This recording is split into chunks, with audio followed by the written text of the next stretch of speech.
Most of us think we'd know danger when we see it. Something in us would feel it, a warning, an instinct. But what happens when the danger doesn't look like danger at all? What happens when it's slow, quiet, even beautiful? The animals on this list don't growl. They don't chase. They don't warn you. They just wait for you to make the mistake of underestimating them. And most people do. Number 1 will shock you the most. Number 5, the white-tailed deer. You've seen one before, maybe in a backyard, maybe on the side of a road at dusk, just standing there watching you. And you probably didn't think much of it. That's the problem. Deer are so common, so familiar, that most people have completely stopped seeing them as wild animals. They look gentle, they move gently, and for most of the year, they largely are. But that changes. During mating season, something shifts in the males. They become territorial, unpredictable, and when they feel cornered or threatened, they don't always turn and disappear into the trees. Sometimes they come toward you, with the body weight, the speed, and the antlers to back it up. Most people never see it coming because they never thought they had to. That's what makes the deer so dangerous. Not what it is, but how close you're already standing to it. Number 4, the snapping turtle. You've probably walked past one without knowing it. They sit at the bottom of lakes, half buried in mud, completely still. From above the water, they look like rocks, and they're content to let you believe that. Snapping turtles are patient in a way that feels almost deliberate. They don't waste energy. They don't move unless they have to. They simply exist in that stillness and wait. People see them and feel nothing. No alarm, no reason to keep their distance. And that's exactly the window the snapping turtle doesn't need but gets anyway. Because when it does move, it doesn't build up to it. There's no warning posture, no hiss, no moment to react. The neck extends, the jaw closes, and it happens so fast that most people don't process what occurred until after it's already over. The stillness wasn't laziness, it was the whole strategy. Number 3, the panda. This one is going to feel wrong to say out loud. Pandas are probably the most universally loved animal on the planet. Soft, round, slow-moving. They sit in the grass and eat bamboo for hours. They've become a symbol of gentleness. But here's what that image makes you forget. A panda is a bear, not a distant cousin of one, not something bear adjacent. An actual bear, with everything that comes with it. The jaw strength, the muscle mass, the claws, the instincts. Most of the time, none of that matters. Pandas are calm. They're not predators looking for conflict. But calm and harmless are not the same thing. In the rare moments when a panda feels genuinely threatened, it doesn't respond the way the plush toys suggest. It responds the way a bear does. And the people who've been on the wrong side of that moment didn't expect it either, because nothing about the way a panda looks prepares you for what it's actually capable of. Number 2, the cone snail. Picture a quiet beach,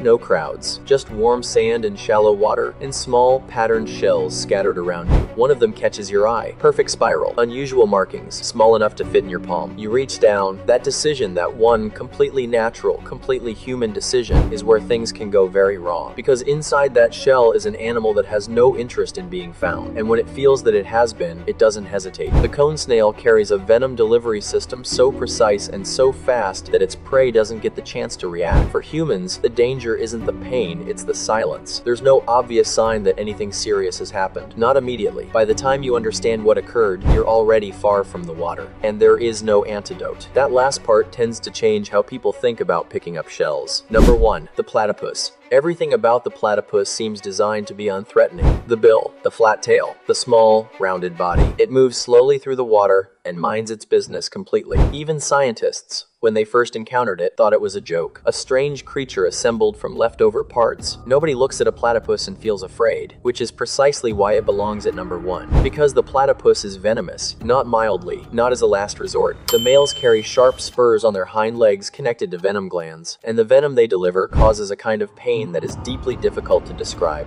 Spreading, relentless, and resistant to standard treatment. People who have experienced it say it doesn't feel like a typical animal injury. It feels like something is wrong at a level they can't locate or explain, and it can last for weeks. No other mammal on this list delivers that combination: complete invisibility as a threat, paired with a consequence that lingers long after the encounter is over. The platypus doesn't look dangerous. It doesn't act dangerous. It just is. And by the time you realize that, the moment has already passed. The most dangerous thing isn't always the one that looks like a threat. Sometimes it's the one you never thought to be afraid of.